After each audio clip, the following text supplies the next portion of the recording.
Bismillahirrahmanirrahim. Assalamualaikum warahmatullahi wabarakatuh. Alhamdulillahirabbil alamin. Walladzi arsala rasulahu bil huda wa dinil haqq liyudhhirahu 'ala dini kulli. Wa kafa billahi syahida. Wa asyhadu an la ilaha illallah wahdahu la syarikalah. Wa asyhadu anna Muhammadan abduhu wa rasuluh. Allahumma salli ala Muhammad wa ala alihi wa ashabihi wa man tabi'ahum bi ihsanin ila yaumiddin. Ya ayyuhalladzina amanu taqullaha wa qulu qawlan sadida yuslih lakum a'malakum wa yaghfir lakum dzunubakum. May yuti'illaha wa rasulahu faqad faza fawzan 'azima wa ba'd. Fa inna asdaqal hadisi kitabullah wa khairal hadyi hadi Muhammadin sallallahu alaihi wasallam. Syarrul umuri muhdatsatuha fa inna kulla muhdatsatin bid'ah wa kulla bid'atin dhalalah wa kulla dhalalatin finnar. Ayol ikhwah, azanallahu subhanahu wa ta'ala, seolah kita masuk hadis yang ke-56 dari matan kitab Al-Jami' bab-bab bagian akhir dari Bulughul Maram oleh Al-Hafidz Ibnu Hajar Al-Asqalani rahimahullahu ta'ala, tentang pewaspadaan akhlak yang buruk. Jenis akhlak buruk yang kita kenali pagi hari ini adalah orang tenggelam di dalam harta. Arti tenggelam di dalam harta, yang penting punya harta. Halal atau haram gak mikir, pokoknya dipegang di tangan halal. Untuk apa? Gak mikir, sing penting seneng itu adalah halal. Itu tentang keterangan apa makna tenggelam di dalam harta. Artinya orang yang punya sifat seperti itu jelas merupakan sifat yang jelek, akhlak yang tercela. Sebagaimana Allah menandaskan kepada mereka yang enggak mau dibimbing, akhirnya mereka membangkang, sehingga dikatakan sebagaimana apa yang Allah firmankan pada surah Al-Ma'arij yang ke-42, fadharhum yakhudu wa yal'abu hatta yulaku yaumahumul ladzi yu'adun. Biarkan mereka, tok-tokno wae, biarin, gak usah diurus, hancur ya biar. Tenggelam dan bermain-main di dalam kesesatan sampai mereka ketemu pada hari yang dijanjikan, yaitu kehancuran buat para pembangkang. Itu menjelaskan tentang makna tema tentang akhlak yang tercela, diantaranya adalah tenggelam di dalam harta. An Khawlah Al-Ansariyah radhiyallahu anha, tentang Khawlah ini pernah menjadi istrinya Hamzah, paman Nabi SAW. Ketika Hamzah meninggal di perang Uhud, Khawlah menikah dengan laki-laki lain.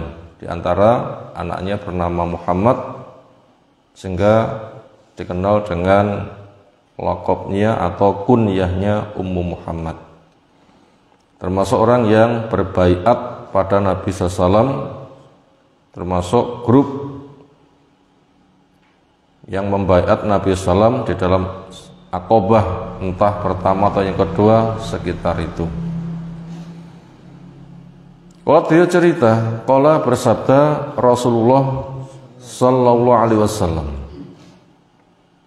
inna rijalan, sesungguhnya banyak orang. Rijal ini adalah nakirah.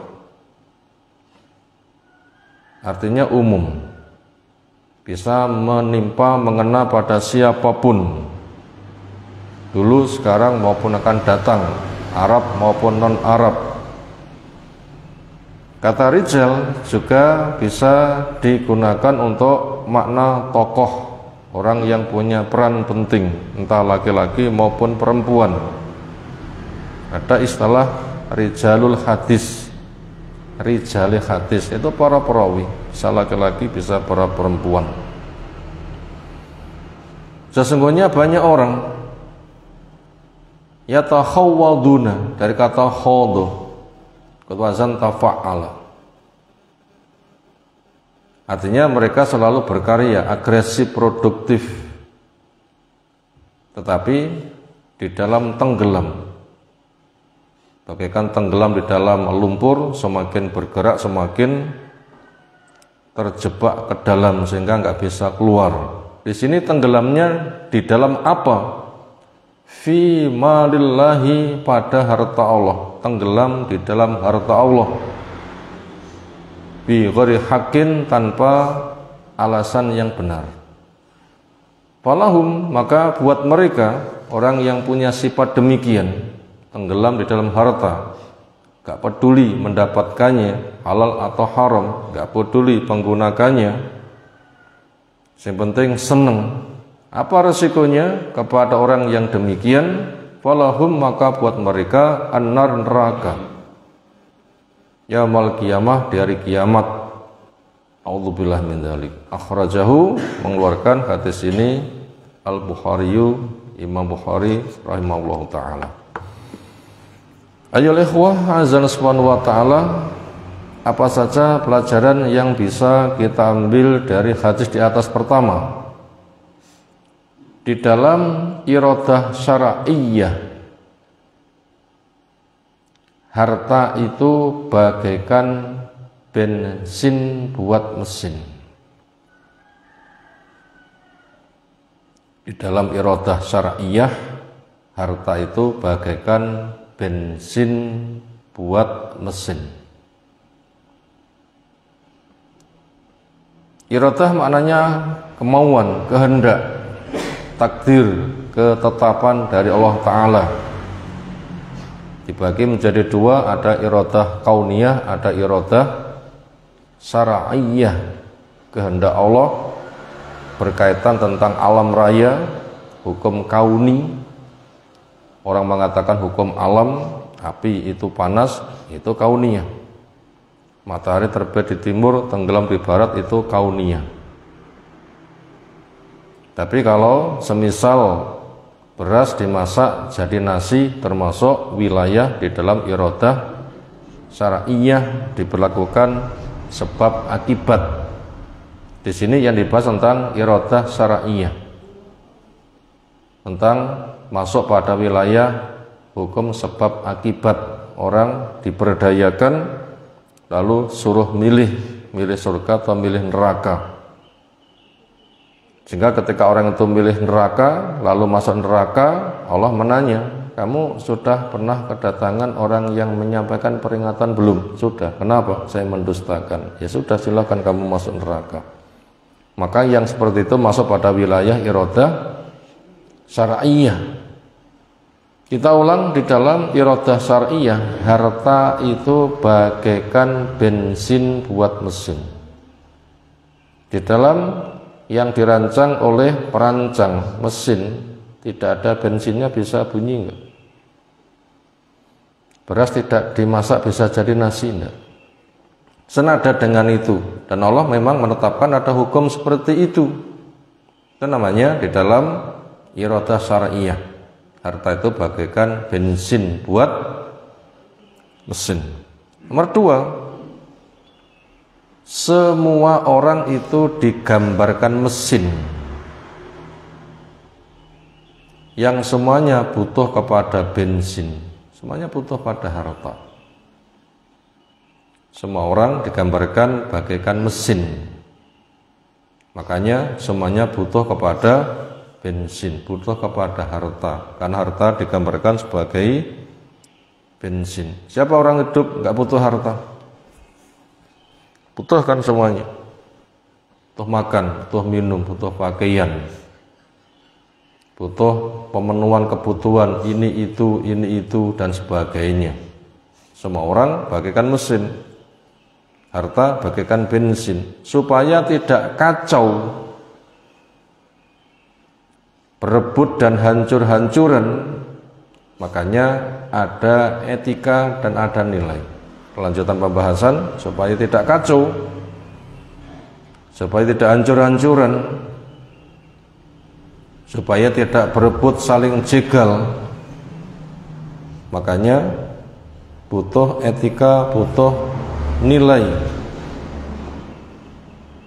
Nah, ketika orang itu bagaikan mesin butuh bensin, kalau nggak ada etika, nggak ada nilai, semuanya lomba, ambisi, berebut, cari, nggak peduli, apa yang terjadi? Jadi nanti saling hancur-hancuran. Itu tadi masuk pada wilayah pelajaran yang kedua, bahwa semua orang bagaikan mesin, harta bagaikan bensin, semua membutuhkan supaya tidak berebut, saling hancur-hancuran, maka semuanya supaya memegang etika dan nilai sehingga mereka akan damai. Berikutnya pelajaran ketiga, arti malullahi, harta Allah. Mal itu mudhaf, Allah itu mudhaf ilaih. Lafaz mal diidhofakan kepada lafaz Allah, harta Allah. Apa maknanya harta Allah? Setidaknya di sini ada dua makna, makna umum dan makna khusus. Makna umum, harta alam raya itu adalah milik Allah. Ini makna umum. Harta alam raya semuanya milik Allah.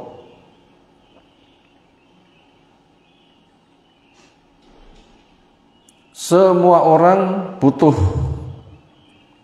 maka carilah dan gunakanlah dengan baik, penuh etika dan nilai.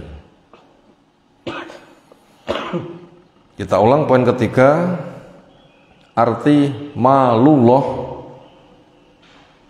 harta Allah. Yang pertama punya makna umum, itu semua harta alam raya itu adalah milik Allah, yang semua makhluk butuh, maka carilah dan gunakan dengan penuh etika dan nilai. Kemudian makna yang lebih khusus, malullah, harta Allah punya makna khusus. Apa itu bentuknya? Ghanimah, zakat, wakaf, diringkes baitul mal. Maka tasarrufkan dengan baik, wahai para pemegang harta. Ini makna yang kedua, makna khusus. Apa makna malullah, harta Allah punya makna khusus? Ghanimah, itu harta Allah, ghanimah. Dua, zakat, itu termasuk harta Allah, makna khusus.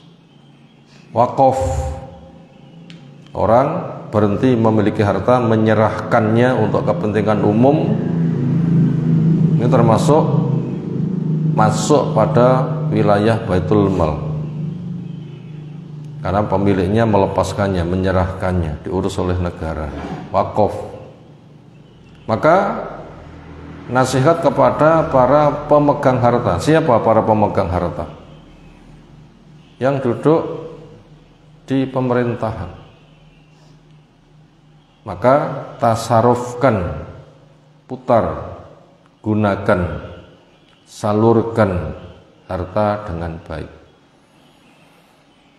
Tetapi poin yang ketiga tentang makna malullah, ada makna umum bahwa alam raya itu milik Allah, harta semuanya milik Allah. semua makhluk butuh, memang disediakan. Walladzi khalaqalakum ma fil ardi jami'a, dialah Allah yang mencipta bumi bersama isinya buat kamu sebagai sarana, maka silahkan kalian cari dengan baik, penuh nilai, penuh etika, tidak boleh bermata gelap, haram, hancur-hancuran, tidak boleh. Demikian juga gunakan dengan baik. Apa butuhmu untuk beribadah, beri sarana yang baik, yang halal, ibaratnya mesin beri bensin yang baik, sehingga nanti akan baik, orangnya baik, hartanya baik, nanti diajak beribadah pun juga akan baik. Demikian juga nasihat kepada orang yang duduk di pemerintahan. Dimotori dengan khalifahnya atau imamnya atau presidennya yang membawai kepada semuanya.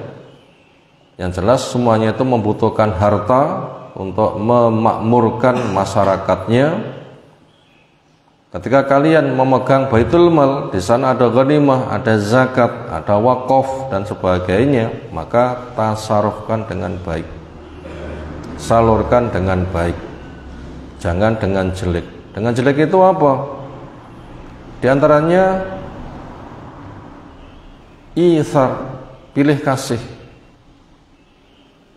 Yang cocok dengan pemerintah dapat sarana, yang nggak cocok nggak diberi. Dan itu akan ada. Kalian akan menjumpai usrotan mim ba'di, para penguasa memegang harta negara bersifat pilih kasih. Bahkan untuk mengumpulkan ke baitul mal mungkin dengan cara zalim, merampas harta masyarakat, memukul masyarakat. Demikian juga ketika menggunakannya hanya kepada orang-orang yang dianggap cocok dan menyenangkan, yang diberikan fasilitas, sementara yang dianggap enggak sejalan, maka mereka tidak mendapatkan fasilitas dari harta yang ada.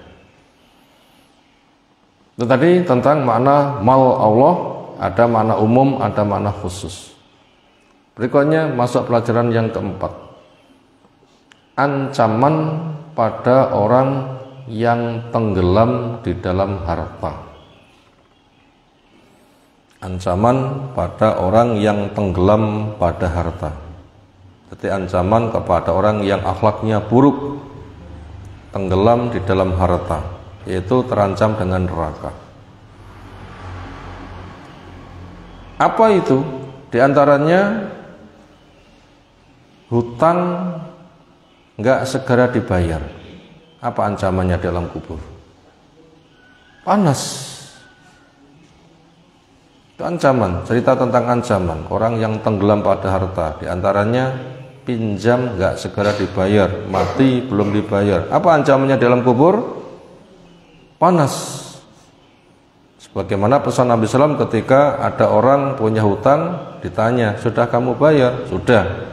Dikatakan, wal'an baridat jilduh, sekarang kulitnya telah dingin. Berarti ini memberitahu kepada kita, orang yang punya hutang walaupun ingin membayar, cuma belum mati, belum dibayar, itu sudah panas.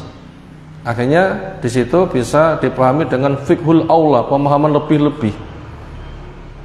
Hutang itu boleh kan? Boleh, asalkan dibayar. Hanya semata belum saja sudah panas, kalau itu haram. Apa? Kakaknya panas apa? Ya membakar.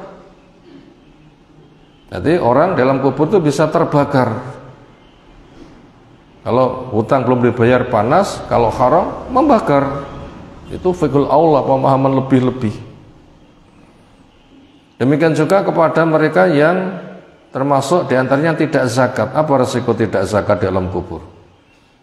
Akan dapat siksa. Mungkin hartanya dijilmakan setrika untuk nyetrika badan bagian depan, wajah ke bawah, punggung ke bawah, sisi badan kanan kiri, kulitnya terkelupas habis, setrika. Itu ancaman kepada orang yang tenggelam pada harta sampai zakat gak mau mengeluarkannya.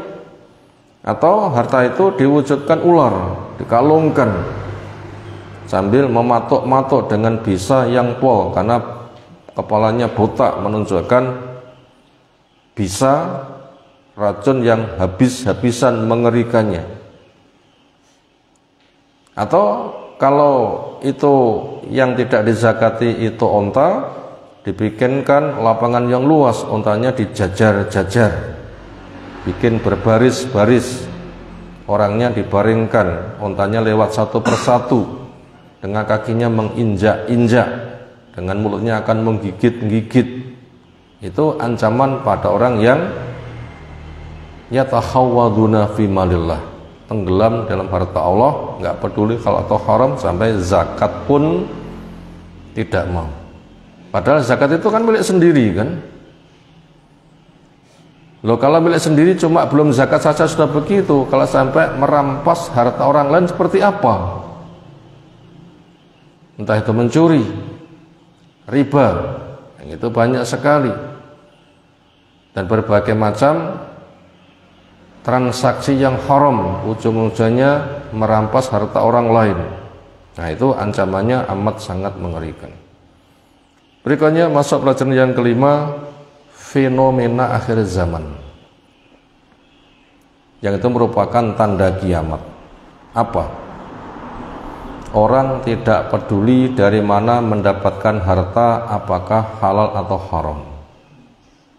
La taqumus sa'ah hatta la yubali al mar'u min aina akhadal mal'a minal halal am minal haram. Kiamat tidak terjadi, sehingga di sana ada tanda-tandanya yang dengan tanda itu akan segera terjadi,